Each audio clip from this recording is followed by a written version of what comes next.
અવિનાશ બંગા વાઘેલા છે, હું રહેવાસી કાવીનો છે ને કાવી બંદરથી અમે ડેલી સાબરમતીમાં ઝાડ બાંધેલા ત્યાં ડેલી અમે અપડાઉન કરીએ, સાંજ સવાર મચ્છી લેવા જઈએ છીએ.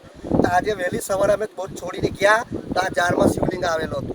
ત્યાં શિવલિંગ ઝાડમાં આવેલો હતો, ત્યાં જાંગબળોમાં પાણી હતું તો પાણીમાં શિવલિંગ તરતેલું.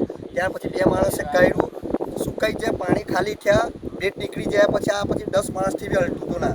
પછી ભરતી થઈ ત્યાં પછી 2 બોટવાળા માણસો થઈ અને અમે બોટ પર ચડાવ્યું. ત્યાં પછી કાવી બંદર લાવ્યા છે આ શિવલિંગને. એટલે શિવલિંગની અંદર તમે જુઓ છો અંદરના ભાગમાં નાગની અંદર બેઠક છે, ત્યાં પછી અંદર નાના નાના શંખ છે, અંદર મૂર્તિ દેખાય છે. આ તો હવે પ્રાચીન કાળનું બનેલું, કેટલા વર્ષ હોય તો મને શું ખબર. આની પર ઘા જેવું પડેલું છે તે હવે એ ઘસારો ખાનાથી ઘા પાડેલો છે, ઘસારો પડેલો એ દરિયા કિનારામાં દરિયામાં ફરતું ફરતું ગમે તેની જો ટકરાય એમાંથી આ બધા છીપ પડી ગયા હોય.